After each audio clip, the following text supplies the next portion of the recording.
Was made for entertainment purpose only. It doesn't mean to hurt any. And don't take it seriously. Hello guys, একটা মানে কি বলবো, ছাল ছাড়া কুত্তা বাজারে কদিন ধরে খুব ভকভক করছে, রাস্তাঘাটে পায়ে টায়ে পড়ে যাচ্ছে। অনেক দিন ধরে পাত্তা দেবো না ভাবছিলাম, কিন্তু তোমরা এত কমেন্ট করছো, এত বলছো যে আমি বিশ্বাস করে চুপ করে আজকে থাকতে পারলাম না। তারপরে আজকে একটা ভিডিও চোখে পড়লো, এমন একজন মানুষকে নিয়ে সে এমন কথা বললো, তারপর আমি আর চুপ করতে থাকতে পারলাম না। মানে কার কথা বলছি, আগে একটা ভয়েস তোমাদের শোনাই, ঠিক আছে? ভয়েসটা শোনো, তারপরে সেই ভয়েসের মানে পক্ষে কত মানুষ কথা বলেছে, সমর্থন কত মানুষ করেছে, তারপরে আসছি পুরো ভিডিওটা। খেলা তো আপনি জেমেগা ইয়ার। শোনো, তোমাদের সবাইকে বলছি ছেড়ে দাও ওকে, আমার হাতে ছেড়ে দাও। ও আমার হাতে পুরো জব্দ, বুঝেছো তো? ও নারী নক্ষত্র সব তো আমি জানি না, ও আমার কাছে পুরা জব্দ হয়ে যায়গা। তোমরা ছেড়ে দাও, ওর কেসটা ছেড়ে দিয়ে আমার কাছে দাও, আমি দেখছি। দেখো খেলাটা কোথা থেকে কোথায় ঢুকে যাবে, ওকে খুঁজে তোমরা পাবে না, ঠিক আছে? তো চলো বন্ধুরা, আগে ভয়েসটা শোনো, তারপরে যারা মেয়ে, সত্যিকারের মেয়ে যারা মানে সম্মান নিয়ে বেঁচে থাকতে চাও, তাদের মতামত আজকের আমি এই ভিডিওটাতে শুনতে চাই। এরকম একটা দুশ্চরিত্র লম্পট ইতর ছেলে, যে পরের ফেলে দেওয়া বউকে, মানে বিবাহিত বউ, ফেলে দেওয়া কথা বাদই দাও, বিবাহিত বউ কে ভোগ করতে যায়। ছেলেটা বিবাহ করে, তাদের ভোগ করে, তাদের ফিজিক্যাল করে যেটাকে ও সাইড করে দেয়, কিছুদিনের জন্য যেটাকে সাইড করে দেয়, ও সেইটার কাছে যায়, ঠিক আছে? তারাও আবার তাকে ল্যাং মারে, সেই তার আবার এত বড় বাদলিং। বিশ্বাস করে এক্সপ্রেশনটা যদি দেখাতে পারতাম সেই মুহূর্তে, আমি একসময় তাকে গাঁজাখুর বলেছিলাম, খুব গায়ে লেগেছিল, গাঁজাখুরকে বলেছিলাম, একদম পারফেক্ট কথা। মানে ও গাঁজা খেয়েই লাইভ করতে এসেছিল, সেই কথাটা আমি বলে দিয়েছিলাম। ব্যাস, একদম ফেটে চৌচির, এমন ফেটে চৌচির যে সে আমাকে আমার চ্যানেলটাতে স্ট্রাইক মারতে চলে এলো। শোন, তোকে আমি দুটো কথা বলি, তারপরে তোমাদের শোনাচ্ছি আমি ভয়েসটা। তার আগে তোকে আমি দুটো সুস্থভাবে, তোর মতো তো আমি ওরকম নই, বাজে ভাষা অসম্মান দিয়ে কথা বলবো। তুই আমার অনেক ছোট, আমার ছেলের বয়সী, ঠিক আছে? তুই আজকে মাতৃতুল্য, ঠাকুমা তুল্যর কথাই আমি বলছি। তুই নিজে বলেছিস যে মায়ের থেকেও বড়, ঠাকুমা দিদিমার বয়সী, তাই তো? সেই মানুষটাকে যার উনি তোকে অ্যাটাক করেছে, মানলাম উনি তোকে অ্যাটাক করেছে, তুই তো সম্মান দিয়ে কথা বলতে পারতিস। তাতে তো তোর অকাতটা কোথায়, তোর লেভেলটা কোথায়, এ থেকে তো বোঝা যায়, বুঝেছিস? তোকে আমি অসম্মান করে খারাপ ভাষা বলে কিছু বলবো না। তুই বাবা মায়ের ঘরে জন্ম নিয়েছিস, তো একটা বাপেই তোর মাও বললে, মা আমার মাও মেয়ে, তোর ভয়েসেই কথাটা তো, তোর মাও যখন মেয়ে, তুই এই যে ভাষাটা ইউজ করলি, একই বাপের ঘরে জন্ম, মা একটাই, বাপও একটাই, তো না মা কি হরেক জায়গার সম্মিলিত মাল? তো নিশ্চয়ই নোস, একটা বাপ একটা মা, তারই সন্তান। তার এক্সপ্রেশন সোশ্যাল মিডিয়াতে এসে, তার ভাষা, তার চালচলন এরকম হতে পারে। মানে তোমরা যদি ওর এক্সপ্রেশনটা দেখেছো, অনেকেই দেখেছো, আমি আবারও মনে করিয়ে দিচ্ছি, ঠিক আছে? একটু এক্সপ্রেশনটা দেখাতে পারছি না, কারণ ওর ভীষণ লুচ্চা ছেলে একটা, স্ট্রাইক মারতে আসে, নিজের সত্যিটা নিতে পারে না, তখন মুখ বন্ধ করানোর জন্য আমাদের চ্যানেলগুলোতে স্ট্রাইক মারতেছে। এর আগে 3টে স্ট্রাইক মেরেছিল, কিন্তু অ্যাক্টিভেল হয়নি, এমন কিছু ছিল না। তো আছে কি ওর আছে, ওর মধ্যে কিছু। পালবাড়িতে 11,000 সাবস্ক্রাইবার নিয়ে ঢুকেছিল, সেই 68,000 করে এসেছিল, অনেক দিন ধরে ঘষতে আর 1,000 করেছে, নিজের ক্ষমতায় 1,000 করেছে। তারপরেও তো এর মধ্যে স্পাইসি রয়েছেই, জামাই বাবা জীবন, পালবাড়ির মেয়ে, ওইদিকে ফাঁসানি, তারা তো রয়েছে স্পাইসি কিছু, নানান রকম উলফাল থাম্বনেল দিয়ে ভিডিওতে ভিউজ হয়, আর একে ওকে নিয়ে না টুকালে, আরে আমাদের চ্যানেল তো কন্ট্রোভার্সি চ্যানেল, আমাদের তো একে ওকে নিয়ে ভিডিও করতে হবে, তাই না? তো শোনো, তার আগে ভয়েসটা শোনাই। বিশ্বাস করো, আমার মন থেকে মনে হচ্ছে আমি তোমাদের এক্সপ্রেশনটা দেখাই, চোখ মুখের যে এক্সপ্রেশন, যে একটা মাতাল গাজারু জোয়ারের এরকম এক্সপ্রেশনই হয়। তোমাদের ভয়েসটা আমি শোনাই, তারপরে আমি মানুষের মন্তব্যের কথাগুলো তোমাদের বলছি, শুনে নাও। আমি মেয়েদের অবশ্যই সম্মান করি, কারণ আমি জানি আমার মা একজন নারী।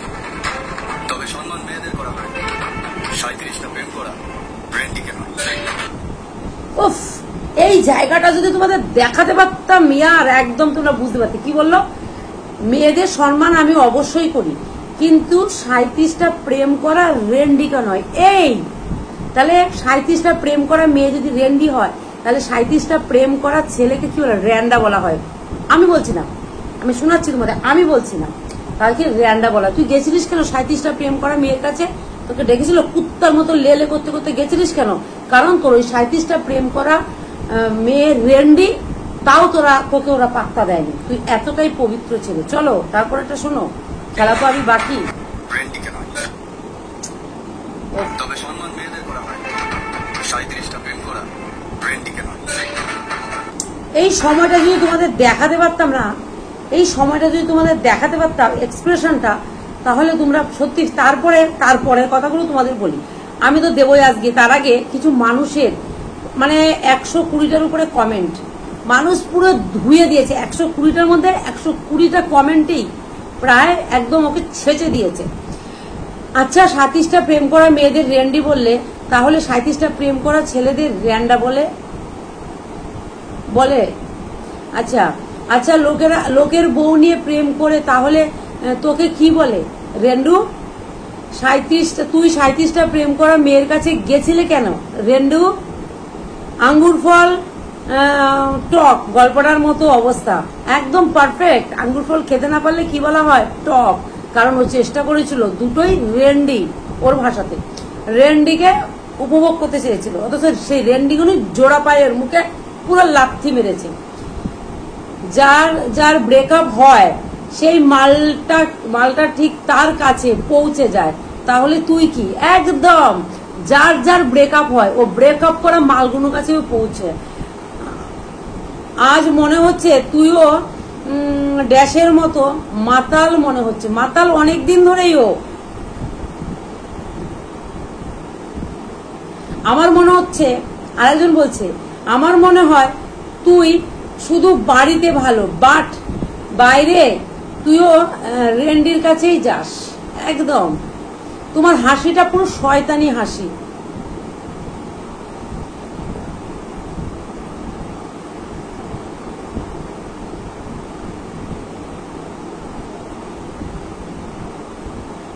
দাঁড়াও, কিছু কিছু আছে ওগুলো এত জোরালো নয়।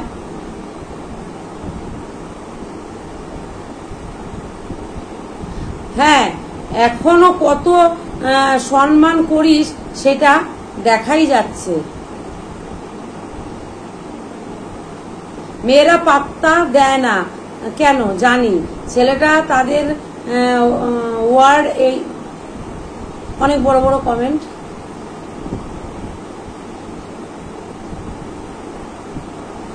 কি জ্বলছে নাকি? তাহলে তোকে কি বলবো? এই ধরনের আরো বিশ্রী কমেন্ট। ঠিক আছে, আমি আর যেতে পারলাম না এত নিচ অব্দি। তাহলে বন্ধুরা এবার বলো, এই ছেলেটির কি করা উচিত? তুই কি বলছিস? 37টা মেয়েদের ভালোবাসি, সম্মান করি, অবশ্যই। আমার মাও একজন মেয়ে। এই জিনিসগুলো তোর মা হয়তো দেখে না, বুঝলি তো, কারণ তোর মা একটা আলাদা জগতের মানুষ, তোর মতো এরকম লুচ্চা লাফাঙ্গে অ্যাটলিস্ট নয়।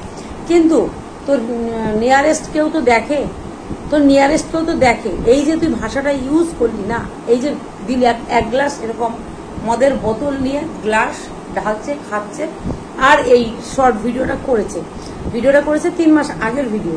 মানে শোকটা তখন প্রকাশ করেছে 3 মাস আগে। ভেবে নাও কেন বলছি 3 মাসের কথাটা, কেন বলছি? কারণ 3 মাস আগেই কিন্তু আমাদের ঝিমিরানি শ্বশুর বাড়িতে ফিরে গেছে। ও অপেক্ষায় ছিল, আহারে আঙ্গুর ফলটা পাকছে, অনেকদিন ধরে তো চেষ্টা করে যাচ্ছি, এবার গিয়ে ছিঁড়ে আঙ্গুর ফলটা মনে হয় খেতে পারবো। ঠিক আছে, এবার দেখলো যা আঙ্গুর ফলটা তো হাতছাড়া হয়ে গেল। তখন ওর পুরো সব খুলে হাতে চলে গেলো। কি করলো? মদের বোতল নিয়ে শোকে তাপে কি করে প্রকাশ করবে? ঠিক এই ভাষাতে অ্যাটাক করে প্রকাশ করবে যে 37টা প্রেম করা মেয়ে হলো রেন্ডি। আরে বাঞ্চত ছেলে, সামনে থাকলে না ওইটা দেখিনি আমি, জানিস তো। আমাকে একজন পাঠিয়েছে, যদি দেখো ছেলেটার এক্সপ্রেশন দেখো, আর ছেলেটার কাণ্ড কীর্তিটা দেখো। সত্যি আমি 3 মাস আগে যদি তোর এই ভিডিওটা দেখতাম, তোকে আমি পুরো চুলে না রোদ্দুরে ফেলে রেখে দিতাম, ঠিক আছে? আজকে দেখার পরে আমার মাথাটা পুরো জ্বলে গেল যে কিরকম অসভ্য ইতর একটা ছেলে। আজকে এপি দিদি ভাইয়ের মতো একটা মানুষকে সে ঝাঁটা নয় ভাষায়, তপন পাল নাকি এপি দিদি ভাইয়ের ক্লায়েন্ট, কবে যে এপি দিদি ভাই বলেছে আমি জানি না। আর যদি বলে থাকে এপি দিদি ভাই কিভাবে কি এক্সপ্রেশনে বলেছে, আর তোর এক্সপ্রেশনটা কি ছিল? হ্যাঁ, তুই জীবনে এইসব ছাড়া আর কোনো কিছুই বুঝিস না। এই অসভ্য তোর জানোয়ার ছেলে। হ্যাঁ, তোর মা তোকে কি খেয়ে জন্ম দিয়েছিল জিজ্ঞেস করবি তোর মাকে। হ্যাঁ, তোর মা তো এই ধরনের মানুষ নয়, উনি রাধাকৃষ্ণ ঠাকুর পুজো নিয়ে থাকেন। তুই এরকম বেজন্মার জন্ম হয়েছিস কোথা থেকে রে?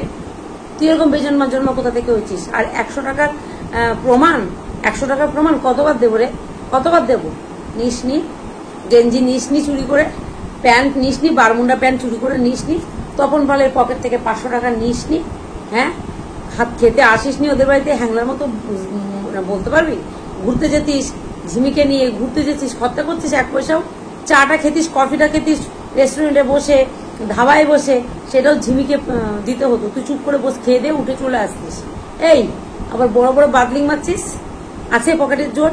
হ্যাঁ, আর কি বললি যে এপি দিদিভাই বললো যে আমি খেটে, অবশ্যই এই বয়সে উনি এখনো চাকরি করছে।